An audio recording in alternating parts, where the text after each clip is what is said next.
half a dozen simple souls attempt to unravel the democratic process that committed the crime of committing Christ to the cross. Trilochan's third eye issued us to show light, converting its horrible heat into a calm commentary on empowering democracy, making elections clean, transparent, and fair. Hope there will be no paucity of passionate participants on Christmas Day. India was home for the oldest democratic republics flourished in 6th century BCE. Sadly, India has not seen the evolution of democracy as the West experienced. Greek city-states, Roman Republic, Magna Carta, Renaissance, Reformation, Enlightenment, French Revolution. It was from these revolutionary ashes, the phoenix-like American democratic constitution declaring that all men are created equal, that they are endowed by their creator with certain unalienable rights, that among these are life, liberty, and pursuit of happiness. Sadly, again, women and equality found no place in this divine document, making America half democracy, without fraternity. Yet, all these forces unwittingly gave leads to the largest democracy of the world of the post-colonial era, romantic, regaling, and reassuring at once in its grandest constitution made by the untouchable Ambedkar, turning Manu on his head by liberty, equality, and fraternity triad with justice foundation as sacrosanct. Again, sadly, the father of the constitution bemoaned, "We built a temple for God to come in and reside. But before the God could be installed, if the devil has taken possession of it, what could we do?" The asuras Dr. Ambedkar was talking about are muzzle, money, media, madhira or liquor, machinery, government machinery being blessed by matam in Telugu we call religion.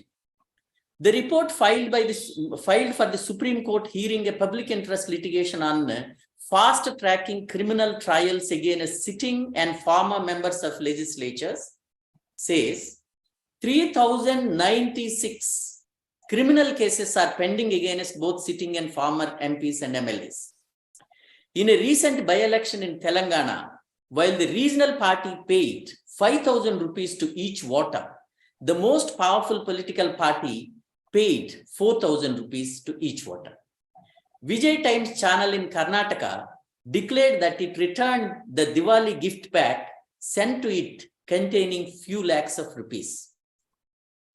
That is why in his last speech to Constituent Assembly, Dr. Ambedkar said, "Bhakti in a religion may be the road to salvation of a soul.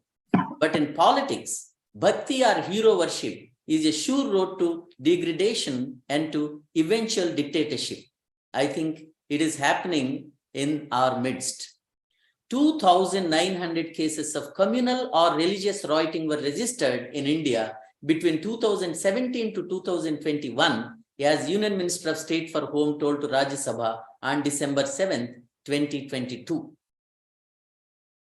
And press also similar, as once again about the press of his day, Dr. Ambedkar told, "With the press in hand, it is easy to manufacture great men or perhaps sometimes vilify them. Bharat Jodo, Tukda Tukda Gang, etc. evidenced this, and the shake hand of all the M's, muzzle, money, machinery, and matam, that is religion, appears to be full." Democracy Report 2021 shows India in the list of countries substantially autocratizing. The 2021 Economist Intelligence Unity Democracy Index shows India as a flawed democracy. Dr. Ambedkar says, if we wish to maintain democracy not merely in form, but also in fact, firstly, we must hold fast to constitutional methods of achieving our social and economic objectives. Secondly, we must listen to John Stuart Mill, not to lay our liberties at the feet of even a great man, or to trust him with power, which enables him to subvert our institutions. Thirdly, we must not be content with mere political democracy. We must recognize liberty, equality, and fraternity as the Trinitarian principle of life. Unfortunately, there is complete absence of equality in Indian society on social plane due to the principle of graded inequality, in which there are some who have immense wealth and against many who live in abject poverty. He says, we must remove this contradiction at the earliest possible moment, or else those who suffer from inequality will blow up the structure of political democracy which this assembly has so laboriously built up, he says. Even vibrant democracies are vulnerable is proved by the recent coup attempt in Germany. If it is so, it is easier to subvert the constitution in India, as all indications warn in their silent eloquence.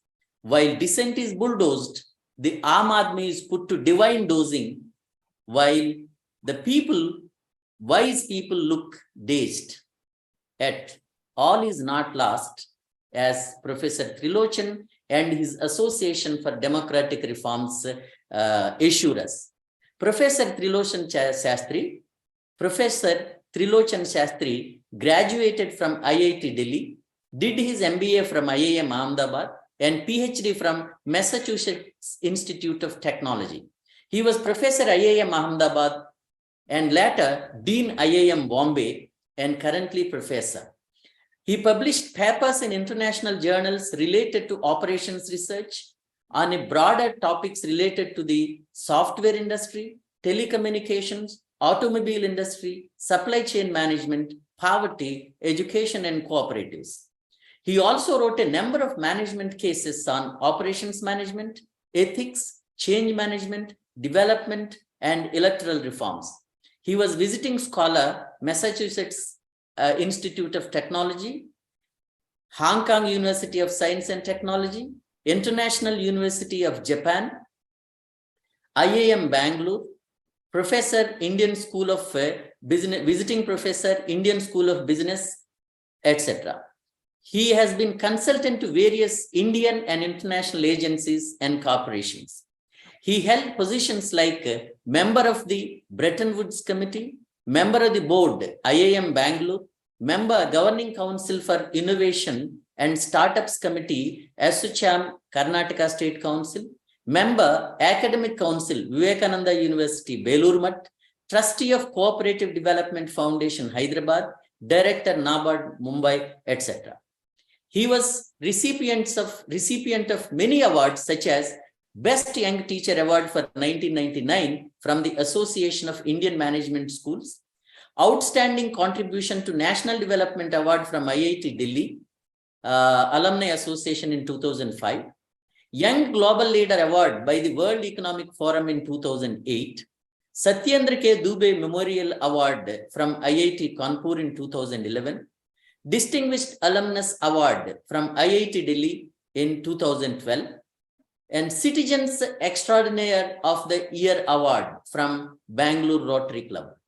He is the founder secretary and CEO of the Center for Collective Development, which promotes cooperatives in dryland areas for small and marginal farmers since 2004. He is the founder of Farm Veda, a value-added social venture giving all profits to farmers. He is the chairman and founder of Association for Democratic Reforms, ADR, that does citizen election watches all over the country since December 2002 in association with over 1,200 NGOs. The association has won several public interest litigations in the Supreme Court and the important RTA appeals on political parties. The ADR has been conferred 4 national awards from CNN, IBN, NDTV, TOI, President of India for its outstanding work. We are privileged to have such a distinguished personality to talk on a subject of such monumental importance, which cannot be overemphasized. Professor Trilochan, sir, the day and the days is yours. Thank you, Mr. Sira Gagarin, and thanks to Anekdhara for inviting me to speak, and also thanks for the very kind introduction. Firstly, I think you have all chosen a very important subject, democracy, elections, and so on. Now, we have been working on this through ADR and other means for more than 20 years.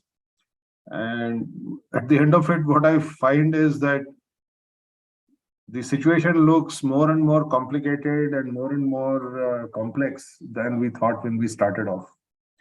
I will try to be objective and simple, and avoid, grand quotations from great people, although we like to hear them. But question really is that are we in a mess as far as elections and democracy is concerned? And what is the way out? And what can be done and what can we do? So I'm going to be very simple and pragmatic about this. Because one of the failings of India is that we keep on making very, very grand statements and there's very little action. So, everybody is an expert in elections and democracy, and rightly so, because all citizens vote, they think, they talk, they discuss, they read newspapers, now they send media messages. So everybody has expertise in this subject. So it is very difficult to for someone, so one individual like me, to say that these are the problems, because everybody knows what the problems are. So as our speaker, Mr. Sira, had also mentioned, caste, religion, spreading of hate, fear, abuse, use of money power, buying votes, buying MPs, MLAs, and so you can go on and on. So many things, problems with EVMs, problem with so many issues are there. All of them are there. Now the question is, why are we in this situation, and what can be done? I think this is what I'm going to focus on. Now, the one is a structural issue and incentive issue that the political parties, they have not taken any vow to spoil the country or to indulge in corruption or anything. They have taken only one vow or one promise to themselves that we must win the election. So whatever means they can use to win the election, they are using. And if they are not punished by law, then they continue doing that. Now, there are so many issues, I don't know where to begin. On the operational, see, when we discuss electoral reforms and how to make things better, it is like a, huge elephant or huge set of issues. There are some 25 issues you can list, and each one has a solution for this issue, that issue, etc. And all of them are good. So I'm going to just simplify it to the extent possible and talk about 4 categories. One is operational issues. And many of you in the government might have actually been on election duty, and you would have many more insights about the operational issues. Second is what I call systemic issues. For instance, who should appoint the election commission? Should it be the ruling party or the prime minister or some other, that PIL is in the court? And what are the powers of the election commission? What can they do? What should they not do? When should elections be announced? So many things are there. These are all systemic issues. What should we do with freebies? What should we do with election promises, manifestos? All these are systemic issues. Then there are constitutional issues, which I will touch upon a little later, which is about, we have inherited the UK or British parliamentary system, but there are other systems in the world as well. You have the proportional representation system in Europe. You have the French first past the post, 50% plus one vote system in France. You have the American presidential system. You have a slight variation in Japan, where they have multi member constituencies, which we also had in India, by the way. And which kind of system would be good for us? These are some constitutional issues, and many eminent commissions set up by the government At least two famous commissions have examined this constitutional issues. And then, there is the issue of voter awareness.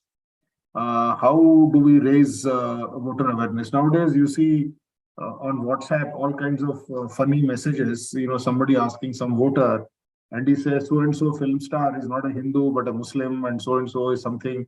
So people have very strange ideas about the country and about politics and so on. So voter awareness is very much required. Now, I will not say much about the operational issues because all of you are government servants and you have much more experience. But I will highlight two, three things. One is in the Representation of People Act, RP Act, there is a section called List of Corrupt Practices. And the list of corrupt practices, the first corrupt practice is called bribing of voters. Gifts are given, money is given, liquor is given, so many things. Everybody knows all this. But strangely, the Election Commission officially does not know about it. The whole country knows. Even the person who sweeps the floor in our office here, he told me that, sir, Monday nichi double istaru. That means from Monday they will start distributing money. Monday inda hana kodtare in Kannada. So everybody knows this, but the Election Commission has not been able to take action anywhere because this is a widespread issue. And I think we have to put pressure on the system that the bribing of voters has to go. Second thing, which is actually harming India, both internally and our external image, is the hate speeches and abuse. So while our first speaker, Mr. Gagarin, mentioned many facts, and all of them are very important, there is a international sort of a ranking of which countries have the maximum amount of hate and abuse. And unfortunately, India is number one. So whether it is due to the people or due to the politicians or the leaders, we will let it be.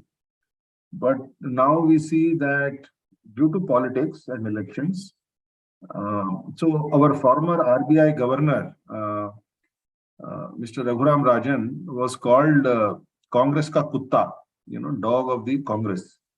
So we have reached very low levels of public debate in the social media, and that is why Facebook and many other WhatsApp are saying that the amount of hate and abuse in this country has gone to high levels. Simple question is, how can we progress and go ahead of China or other countries if we are always abusing and fighting with each other? We do not know. So this also has to be curbed, both by incentives to promote good speech and also by curbing and not allowing too much of this hate. The other thing which is happening is the sheer growth of money power. So in our own way, and various groups have been tracking the use of money in elections. Every 5 years, it probably doesn't double, but goes up by a factor of 3, 4, 5, and every 10 years, it goes up by 10 times, literally. So, we keep hearing that for a urban constituency, 20 crores, 40 crores are spent by serious candidates. Now, even in panchayat elections, people are sometimes spending crores because there's a lot of funds, central funds, particularly NREG funds, which come and they can be used. So, in anticipation of winning, huge amounts of money are spent in elections. And then once the person wins, whoever wins, a large part of their time is spent in recovering that money. Obviously, the public and the governance also suffers. And this is a serious problem. This growth in money power is a serious problem. And what is declared, our ADR has been fighting this for several years, and several other groups have been. And we have managed to get the political party funding out in the public to the extent possible. So there are two issues here. One is that whatever is publicly known we are sending out regular reports from media that this party gets so much money, so on and so forth. But there are three related issues. One is, what about the money that is not declared? Now, the money in circulation in India has gone up by, I don't know, double or something after demonetization. So rather than curbing cash, the amount of cash is now increased. And everybody knows that cash is used in elections, etc. So that is not reported to the income tax department. So what we are reporting to the income tax department through the political parties is a small fraction. It is like the tip of the iceberg. Only 10% is shown, 90% is below. Second issue is we don't know who is funding them. And third, now the electoral bonds. We have filed a petition 6 years ago on electoral bonds. It is still being heard. Let us see what happens.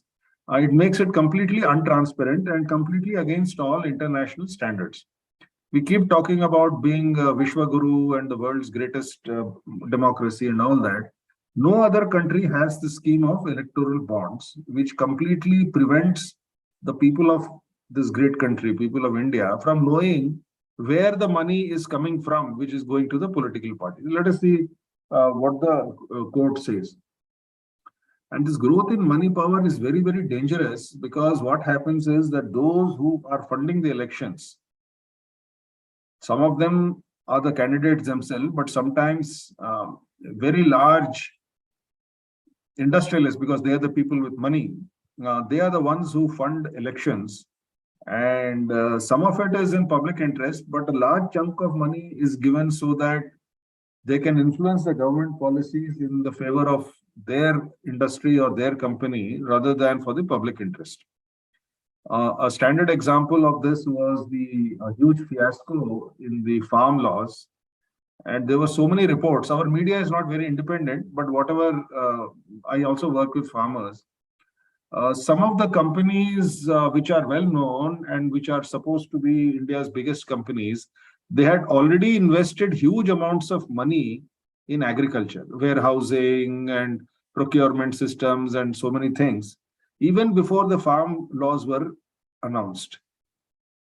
After they were announced, it is only thanks to the agitation of the farmers, particularly from Punjab and Haryana and Delhi and many others, who refused to buckle down, that the government had to back off. So this is an example of how it is possible that those who are funding elections can get even laws passed in parliament in their favor. Whether it is in against or for the farmers, we can go on discussing till the cows home. But we never heard any farmer or any organization around farmer organizations doing the government saying, please pass these farm laws. Nobody asked. Out of the blue, it was passed. So agriculture is only one domain. There are so many other domains where this thing is happening. And now they have removed all limits on the amount that a corporate can fund a political party. And we don't know who is funding whom through because of this electoral bond system. So this is Dhanamulam Jagat, in Sanskrit say that Dhanamulam Idam Jagat means money is the foundation of this world, and we are following it very carefully. Now, on the operational issues, I will stop there. On the systemic issues, I will also not talk much, but there are many hanging questions out there. For example, when do we announce the elections? When does the code of conduct come? What is allowed in the code of conduct? What action should be taken when hate speeches are made?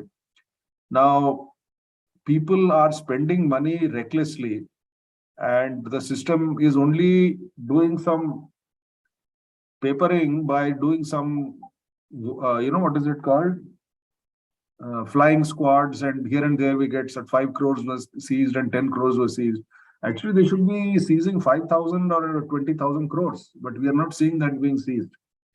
So this is one. Then all this whole issue of EVMs, we have got 2-3 petitions in the Supreme Court, and we keep hearing that in the last Gujarat elections, in 1 hour, so many votes were cast, which is impossible because it takes 30 to 45 seconds for each vote, and the number of votes in each booth had gone beyond that limit. And the electoral office there, chief electoral officer, is not willing to share the information on what was the voting at 5 o'clock and what was the final voting. And they're doing, you people have all been in the government knows how to handle these kind of situations, and just sort of let the issue be pushed to the backseat, and so on and so forth. So VVPACs, election voting, all these things are there. For me, there are so many conspiracy theories, but as far as I know, at the end of voting in a voting booth, there are always some votes which are not cast. There is nothing which prevents somebody sitting in that booth to go on pressing the button and raise the voting percentage and press the button in favor of whatever party or candidate they are favoring or being asked to favor, etc. There's nothing which prevents that. And whether it is VVPAC or paper trail or this problem has to be captured by the Election Commission using CCTV. And now the CCTV, whether it is available or not in the public domain is another thing. Elections are for public purpose and all information should be in the public domain. So we are doing whatever we can, but maybe other groups can also take it up. And is open, so that is the systemic. But since we are talking to a very thoughtful and well-educated and experienced and distinguished group, I will spend another 10 minutes and stop on larger issues. One is what I call the constitutional issues. So what kind of a democracy should we have? Of course, it is a representative democracy, which is fine, because in such a large country, we cannot have participative democracy where every person is a participant in every decision. It's not possible. So we have a representational democracy. But as I mentioned earlier, there are broadly 4 or 5 systems in the world. The system that we have adopted is from the British, which is called the first past the post. So the candidate who wins the highest number of votes wins.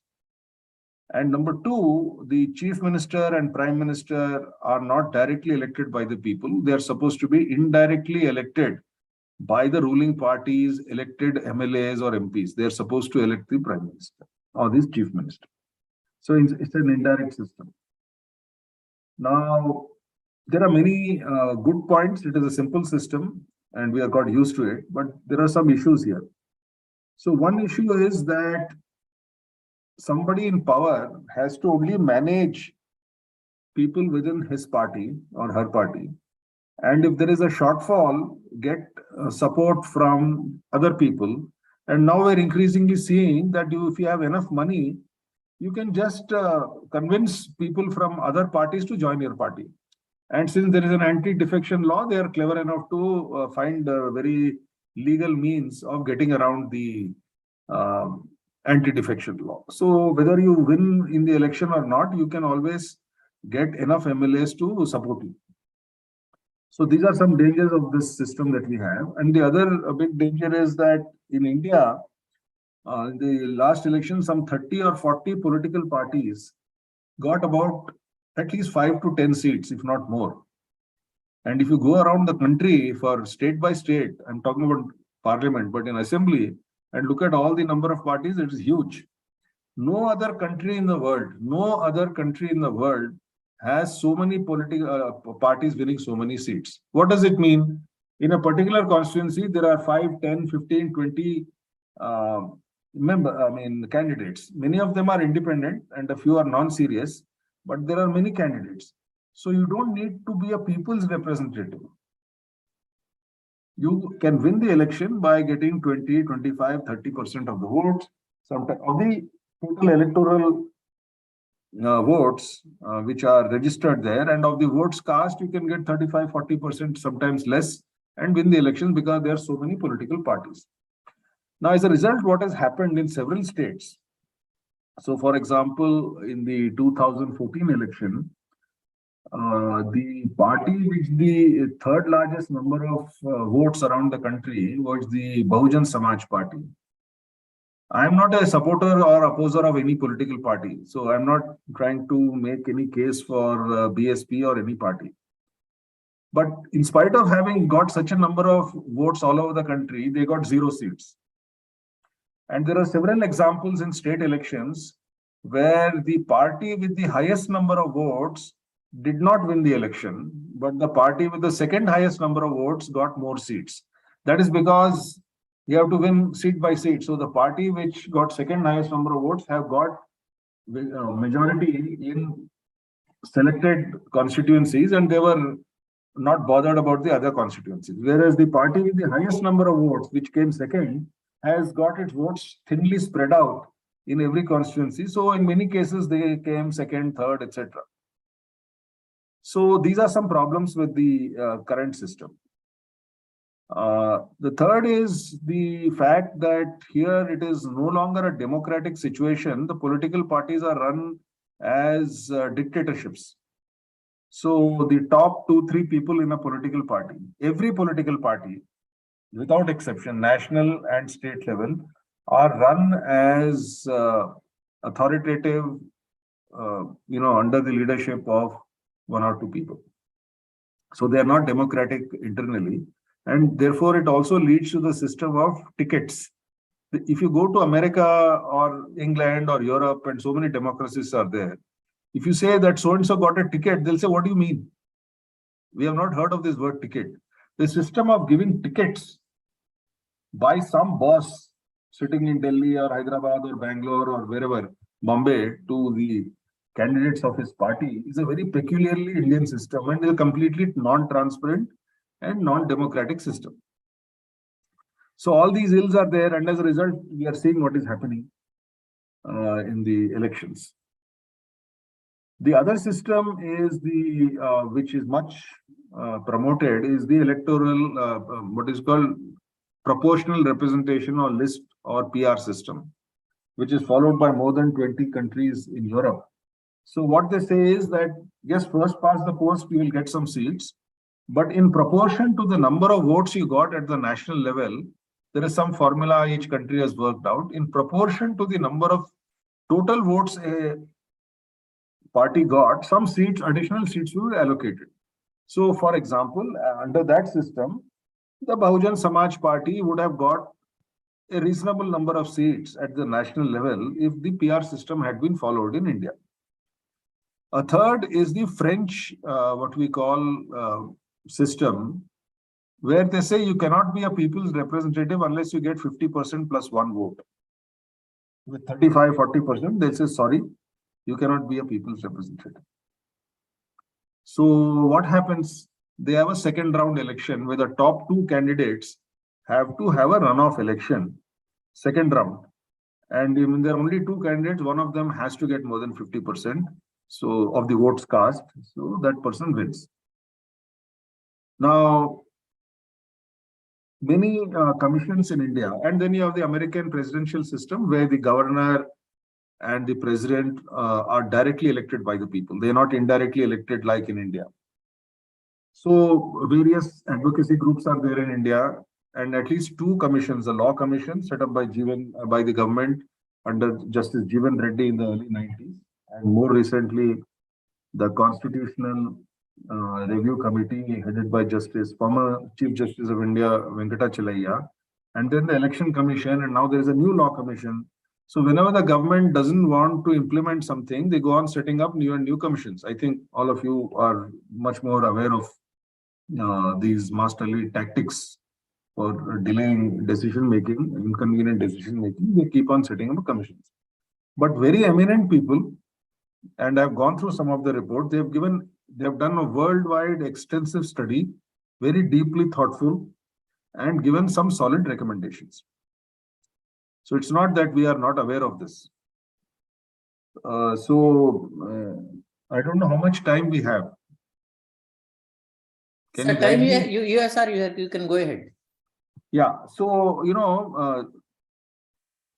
various people, chief justices, eminent jurors, very wise political leaders and other civil society people, they have all applied their mind to this, and they try to come up with some solutions. The solutions I will not discuss here.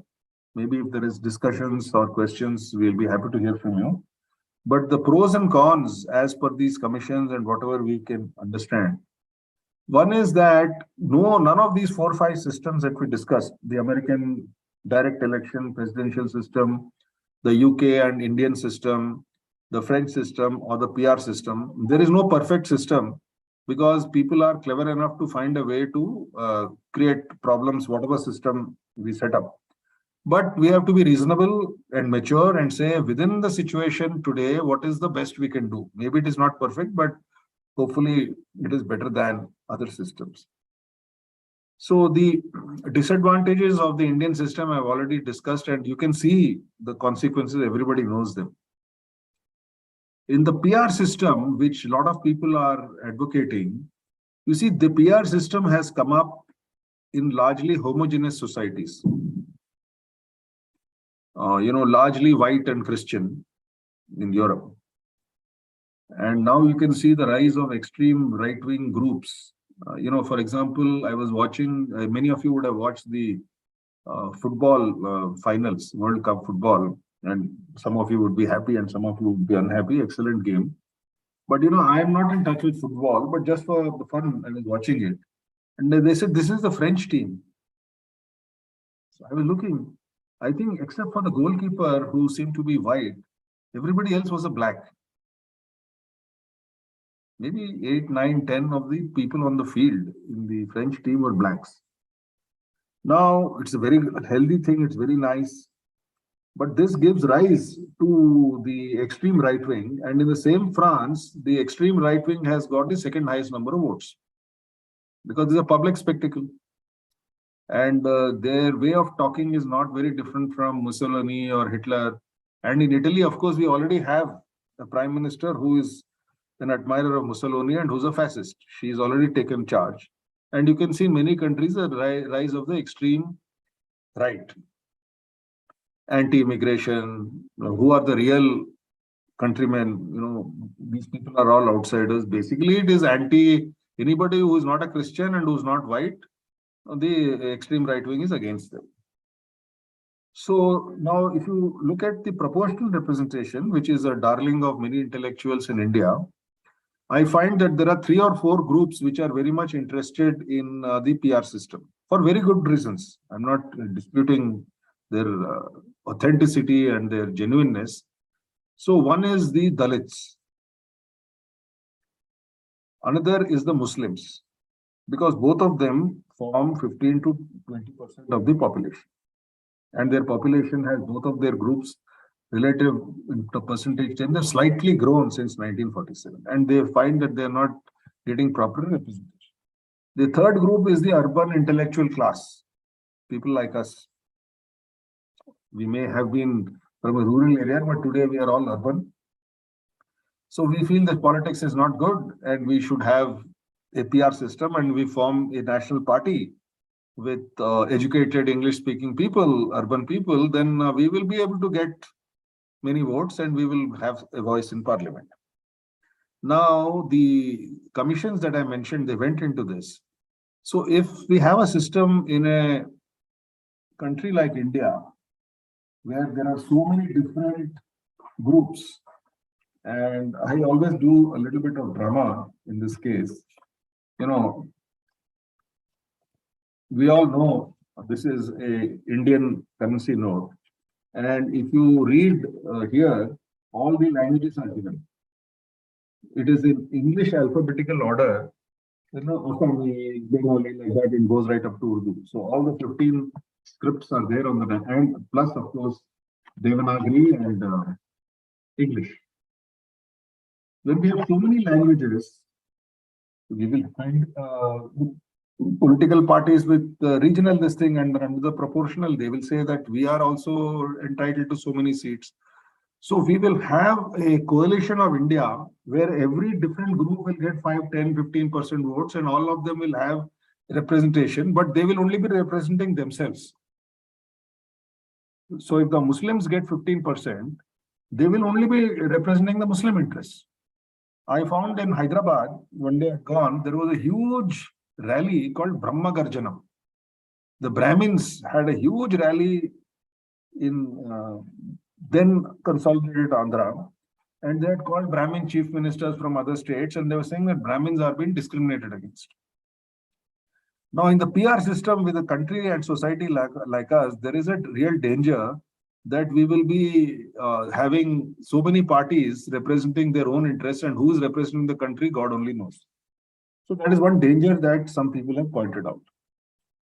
And in the American system, which people yearn for, I was told by none other than Justice Venkatachalaya, privately, I hope he doesn't mind my quoting him.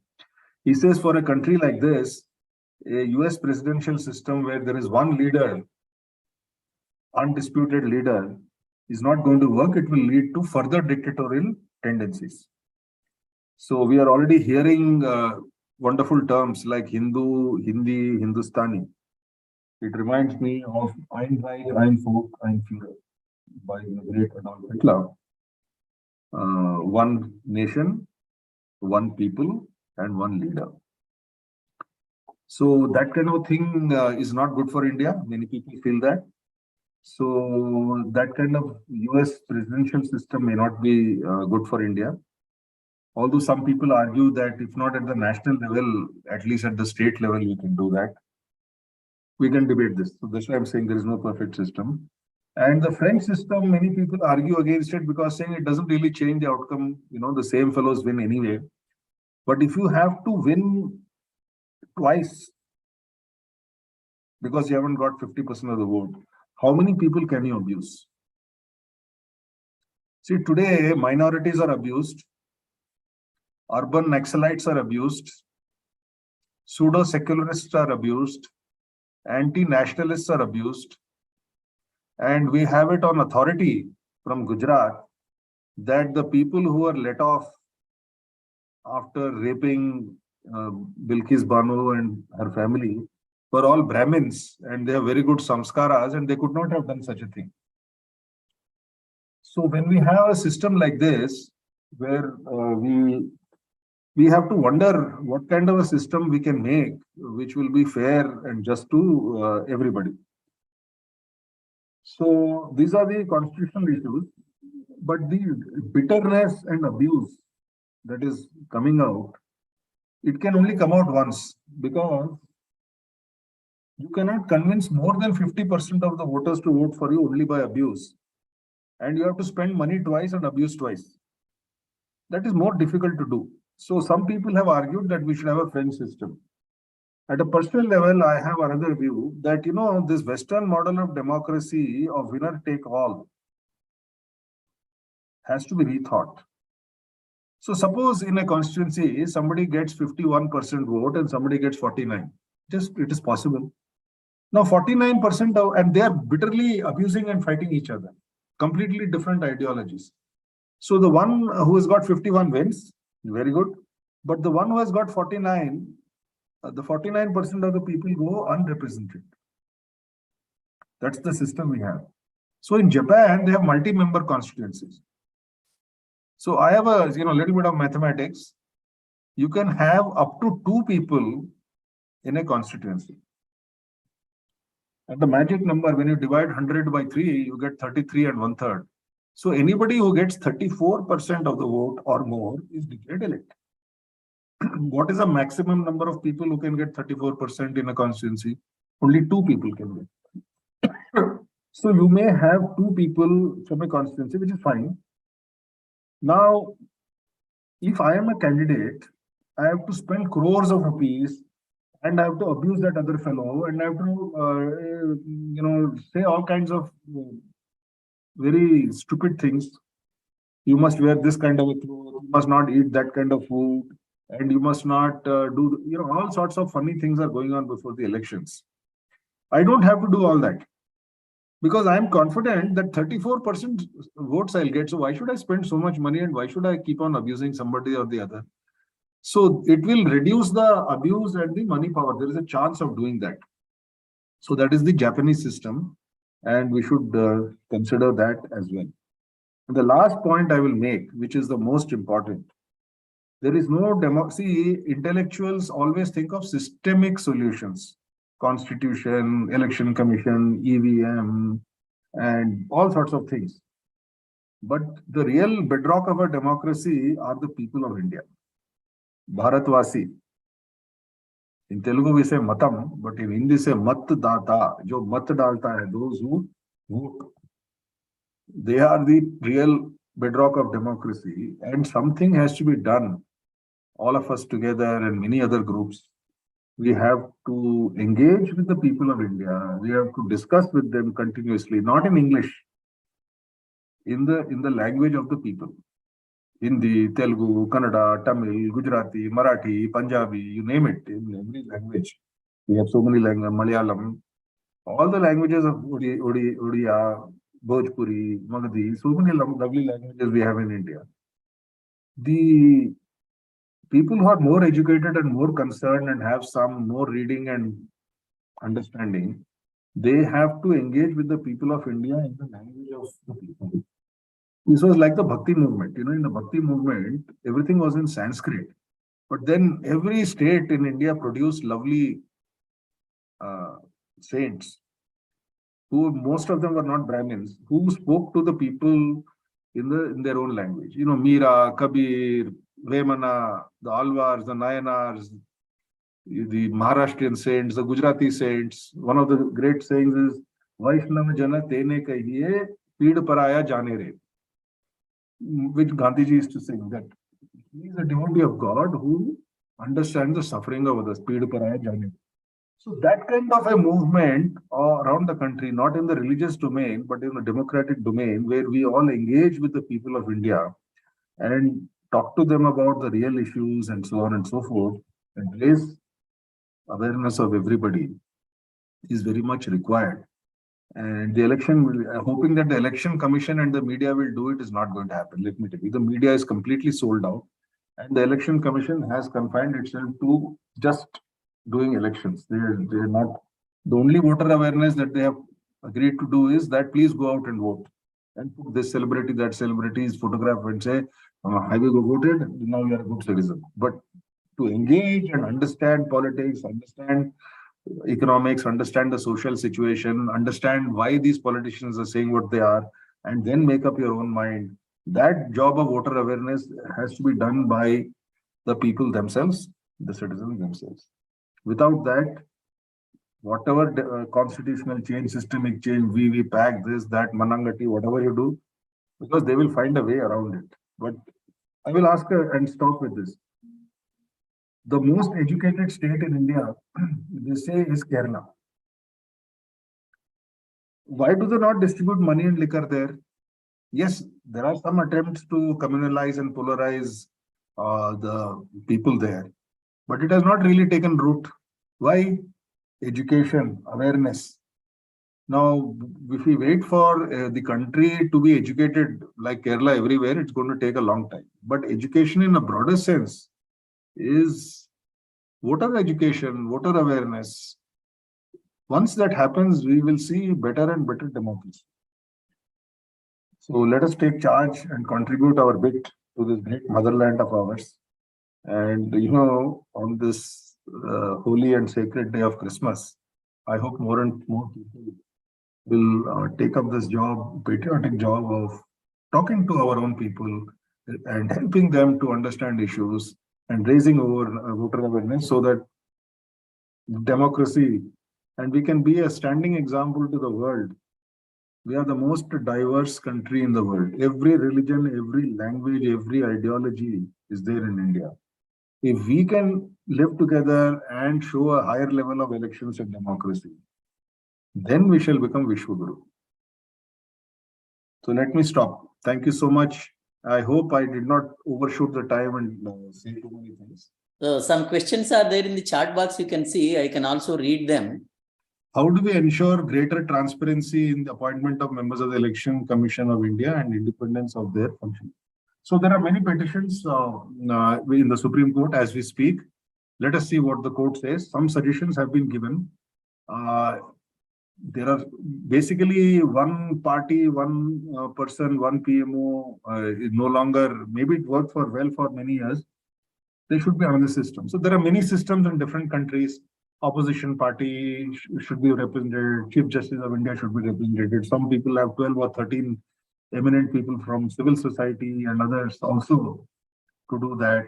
So we can see, but there is a requirement for that. Please, elaborate some of the solutions suggested. So that will take too much time, but I think I have tried to elaborate. They are basically, if I have to hit the nail on the head, because there are so many suggestions. One is that there should be inner party democracy in all political parties. So no party is democratic. And the other thing is complete transparency in the funding of and funding spending, which means no black money, which also means who is funding whom should be known to the public and in the public domain, and that should be regulated. Not one person cannot fund a political party completely. So there should be limits on what each person can fund or each company can fund. All these solutions are there, but the government is not acting on them. And then there are some more liberal people who feel that there should be public funding. So for example, in the United States, when you pay your taxes, I was a student for a few years, they will say, would you like to give $1 of your tax money to the presidential election fund? So those citizens of America who want to give $1 will give. So that money will go into the expenses of the presidential election fund. Whatever the mechanism, I'm not talking about the mechanism, but public funding, either through taxpayers' money or directly small amounts from the taxes of the people set aside for elections or people contributing small amounts of money. But public funding will open up the doors for many other public spirited individuals who want to join politics and do some good work, but are unable to do so because of the entry barriers. So that is one suggestion, and some people are against it because they'll say they'll take public money and also spend black money, and this is not going to work. So it's an endless debate. So some of these solutions, the different commissions have gone, and one commission has leaned towards the PR system, public proportional representation system, and the other commission has leaned towards the French system. Next question, how do we correct the skewed electoral bonds funding scheme which has been rendered? Yes, that is the question. So we went to the court through ADR 6 years ago and they have not yet listed it. Ultimately, only the Supreme Court has to take a call. Otherwise, and the Supreme Court has been hesitant.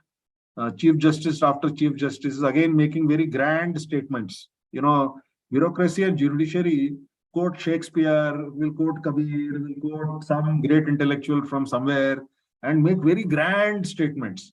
But karne ka kuch nahi hai. So all those grand statements we heard from many chief justices, but they have not listed it. And they have not yet. So it has come up for hearing, and we have heard, we have ourselves asked through our lawyer that a constitutional bench should be set up. And then they said, now we have going on vacation, so it will come up in the 3rd week of January. Let us see what happens. But it's an open and shut case, and we have publicly stated through ADR that this electoral bond scheme must go. And only the court can do that. Operational issues like list of corrupt practices, bribing, is that Election Commission doesn't know these things, or does it intentionally play Dhritarashtra as the blue-eyed babies of power? You see, long before this allegation of being aligned to the ruling party has fallen on the Election Commission, for many years, it was known to be very equidistant and fair, and not as far as the elections are concerned, being neutral. So, since we are living in an era of celebrating Hinduism, let me tell you a story from the Mahabharata. One of the Pancha Pandavas, I think it was Sahadeva, was a great astrologer. And before the war, Duryodhana goes to Sahadeva and seeks his advice, astrological advice on the war, when we should start, some questions, whatever they are. I'm not an expert in astrology. So, Sahadeva, because he knows that Sahadeva follows the dharma. What is the dharma? that he has come to me to seek my expert advice. Just because he's my enemy, I cannot give him wrong advice. And Duryodhana also knows that he will give the right advice because he follows the dharma. So as per the astrology, whatever he gave him right advice. Whether it worked or not is a separate issue.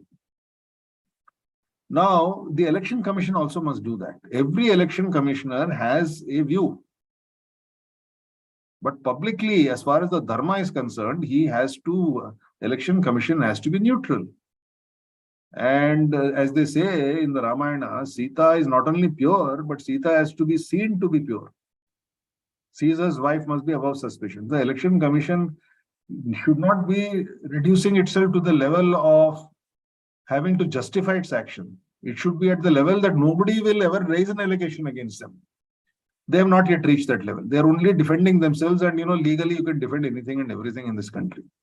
So there is a problem, and we need some bold, decisive action. So once I asked a former chief election commissioner they used to meet us in those days. Now they don't like to meet here. So I told him, sir, everybody is bribing. The whole country knows it. He said, what can I do? I said, you countermand the election.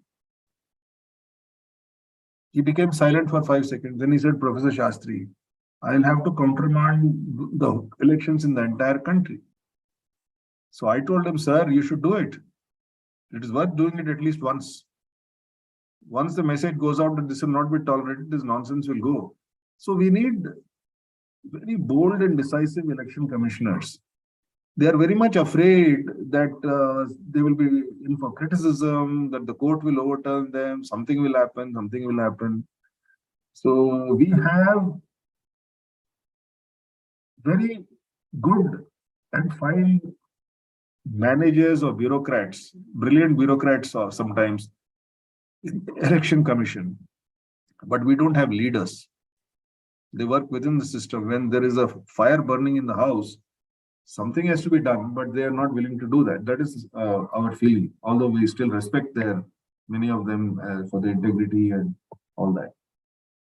What is the delay in hearing of PIL? I don't know what is the delay. You should ask the Supreme Court. The contention in the PIL is remove the electoral bonds. Then there were some debates. Somebody asked me also. So I said, in the media, I can say, you have electoral bonds, but make it transparent. You have whatever system you like. Instead of giving money directly, you give it through this bond, that bond, whatever, I don't care. But the public should know who has funded whom and how much. Just make it trans. That is only contention. That today is opaque. We only know that companies or any individual can buy electoral bonds and take those bonds and send it to various political parties. And the political party will go to the bank and cash it. But who gave which bond to which party is not known, except, of course, CBI always knows everything, and State Bank of India will know everything, and through them, the ruling party or the Home Minister or whoever can also know all these things. So we are saying it should be transparent. Everybody should know. Criminal record has become main point of discussion. What is the progress in decriminalization of the electoral process? Can it be also a weapon of ruling party against the opposition? You see, we have a country like this last point. Can it be? We don't trust anybody. I am the only honest person, and everybody is either dishonest or does not have a good understanding or is a crook. So the government does not trust the people. You have to just go to an airport and stand in for security line. There are 5 checks. No other country has 5. If you enter the airport, there is a check. After going in, it's another check. Then somewhere else there is a check. When entering the airport, there is a check. And when you just enter the airport after aircraft, there is one more check. No country has so many checks. The system does not trust the people of India. People of India are all crooks. People of India do not trust the system. We don't trust the government. This great trust deficit is a huge problem in society. That's why I'm saying we have to have dialogue and engage with people. So on the criminal record, the bare facts are, when we started our work in 2004, there were about 20 to 21% of people in the Lok Sabha who had some kind of a criminal record. Today, it is 43%. And within that, there are some people with serious criminal record. Some of them are in the cabinet. We have reported it everywhere. carefully chosen by the Prime Minister. People with serious criminal record are also there in the cabinet. Serious criminal record is about 22, 23 is equal to what it was total in 2004. And number of total criminal cases which are serious and non-serious is 43%. And same is true in the state assemblies. And there are all kinds of debates that these are false cases, they are this cases, we can go on debating till the cows come home. But I say, why are we so concerned about the rights of a few thousand people who are standing for elections? India has 1.2 billion people. There are many wonderful, patriotic, public-spirited, honest citizens of country. So even if a few so-called honest people are thrown out because of false cases, there are 100 other wonderful people who can come in. Here we must turn the thing around 100%. And we are following the Hindu Dharma. Sita was faultless. Twice she had to go for Agni Pariksha. And second time, she was banished, even though she was pure. So, if we really want to follow the Hindu Dharma, as we claim that we want to, then people who have got cases against them, who are under investigation, they should not be allowed to stand for elections. There will other people in India who can come. There are many great people in India. That is our view. That is my view also. And whether it is used as a weapon for ruling party and all, we can go on debating. But the fact is, today, the ruling party, because it has the maximum number of seats and candidates, has the maximum number of people with criminal cases. And many of them, the so-called ruling party, there is no ideology. More than 50% of the people who have got tickets and who have won in the ruling party 5, 10, 15 years ago were in other ruling parties. Wholesale, they're moving from one party to the other. So what is ruling party? There's no ruling party. It is just a vehicle for grabbing power, and people of various ideologies and various motivations, and including motivation for money and power, they join the ruling party. If tomorrow the ruling party changes, these people will smoothly move to the other ruling party. There is no doubt about it in my mind. So use of this weapon and all is not the thing. It is the people whose rights, not the rights of the politicians, the rights of the people of India, they are more important. What is the way to reduce money power in electoral process? Is it even? Of course, it is possible. Samadhana, whatever, Samadhana, Bheda Danda, the election commission has to be very strict. It is not strict enough. People have to stop voting for those who give them money. So we ran a campaign with Amir Khan. We still try to run it, but we don't have the money to reach everybody. So where he says that अपने बच्चों का भविष्य कितना में बेचोगे? How much will you sell your children's future for? For one sari, for a bottle, one motorcycle, this is what you'll sell it for. And then he ends up saying, yes, saste ka sauda hai, because you get 5 or 10,000 rupees, and then the government schools don't run well, the health systems don't run well, PFCs don't run well, the roads are bad, the infrastructure is bad, you don't get government services properly. This is all because you have sold yourself for 5 or 10,000 rupees and voted for somebody who's now going to then, after having distributed money to you, and then loot the system, which is going on rampantly in this country. So of course there is a way of reducing it, and there are pockets of India, many pockets of India, where there is no money power in elections. I gave you an example of many parts of Kerala. So for example, if you come to the wealthy places, I'm not saying everybody in India can be wealthy, or educated places, money power is not used. It is possible. You see, it is the death of hope. When people like you say nothing is possible, then we should not have this discussion. If we think nothing is possible, Rama, Krishna, Govinda, or whatever is your famous, go and do that. Don't get into public work. If you feel it's not possible, this is not your work. I'm being very blunt. It is not possible means we should not be having this discussion. If you believe it is possible, then only we can move forward. The issue is how to get the solution by changing it. This is a problem. Because the power of lawmaking is with the Supreme Court, with the Parliament, and they are happy with the system, so they're not going to pass it. So we have to keep on struggling. You see, it looks very black, but our view is the following. The first so-called war of independence started in 1857, which the British called the Indian Mutiny. Now we call it the War of Independence, 1857. And we got independence in 1947.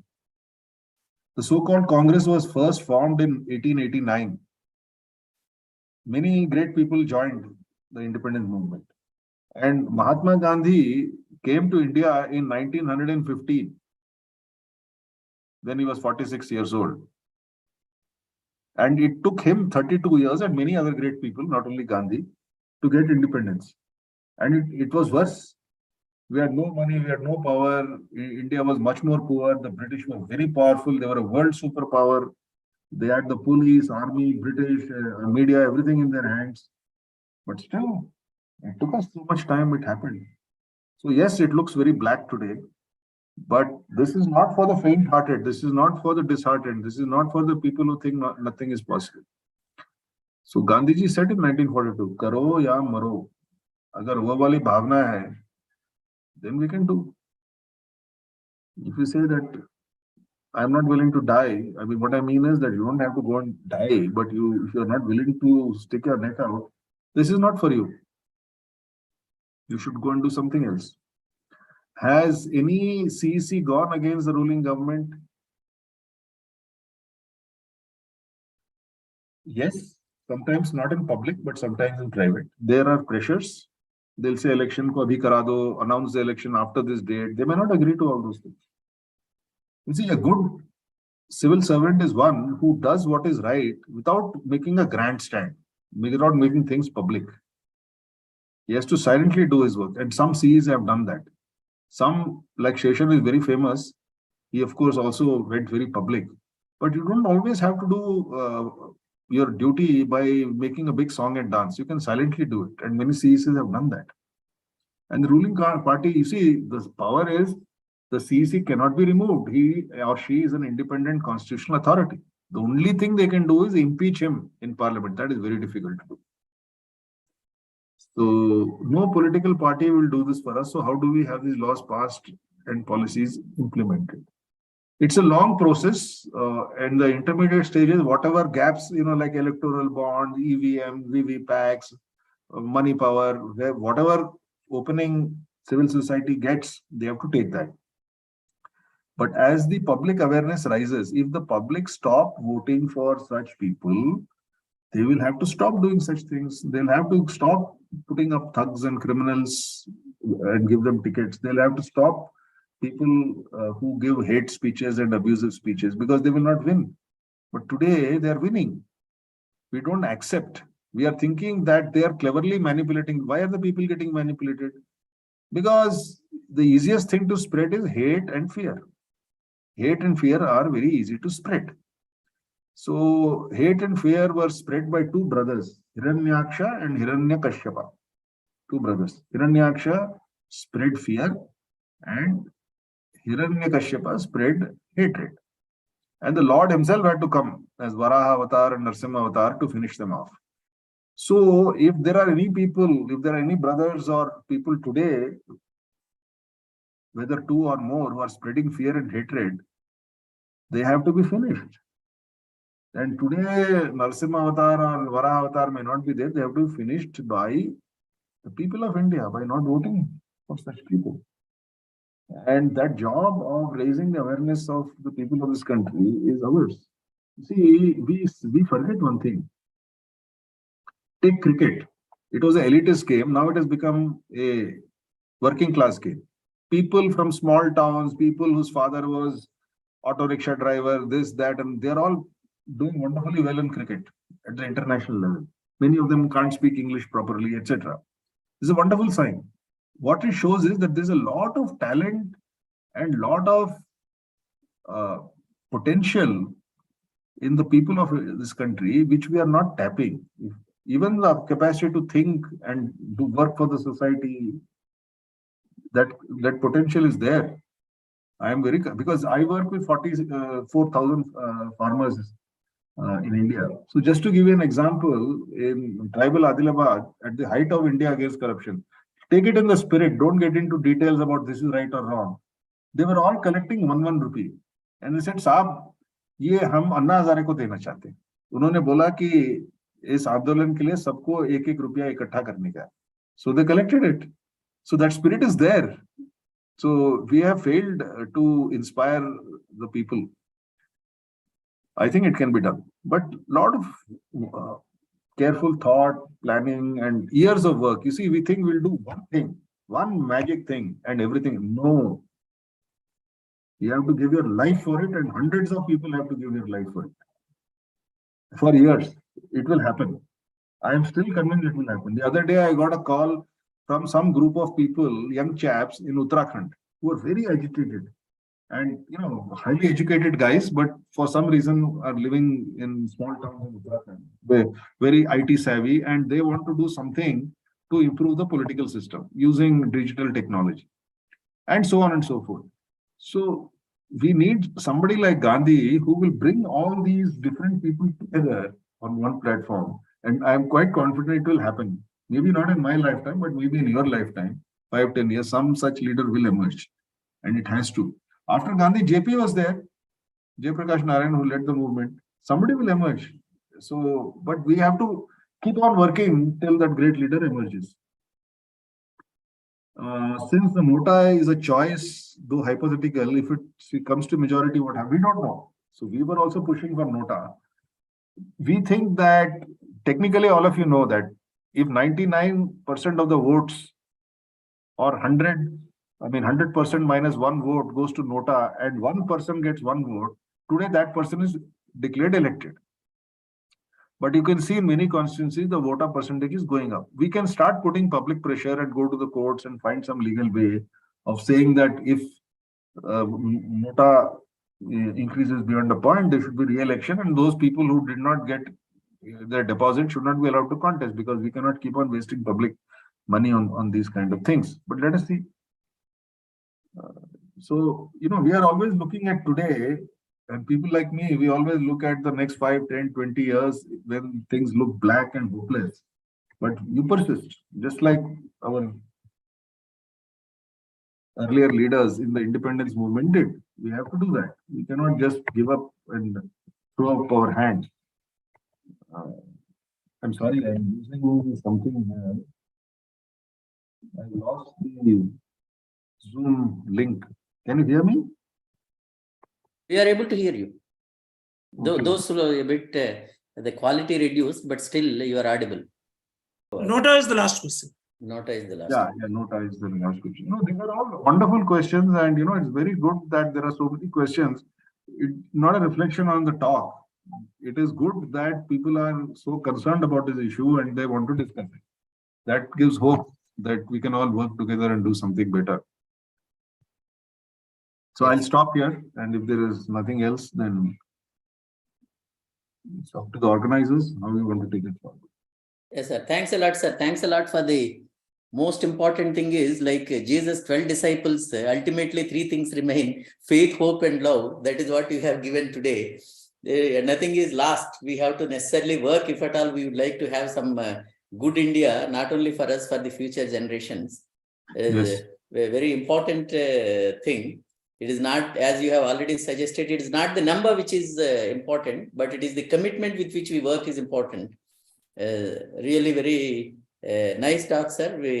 We are thankful to you, and we are also thankful to the audience, though limited, but in spite of Christmas and all, they came and then hang on to the system, which only indicates once again, as you have suggested, there are people with spirit.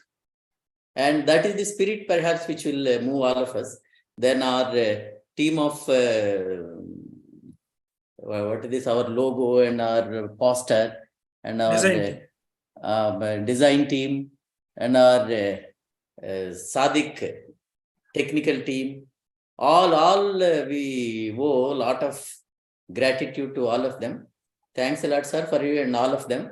And our next webinar we'd like to conduct on secularism in January. That is the last Sunday of January. Hoping that 29th, yeah, 29th of January. With this, we'd like to take leave. Ravi, anything else? No, you have summed up very well. Thanks a lot, sir. It's a Thank- great illuminating talk, and Thank we'll get in touch with you offline again. Yeah, Thank you, sir. Happy New Year, Merry Christmas. Thanks a lot, sir. Same to you, sir. Thank you. Thank you. Thank you.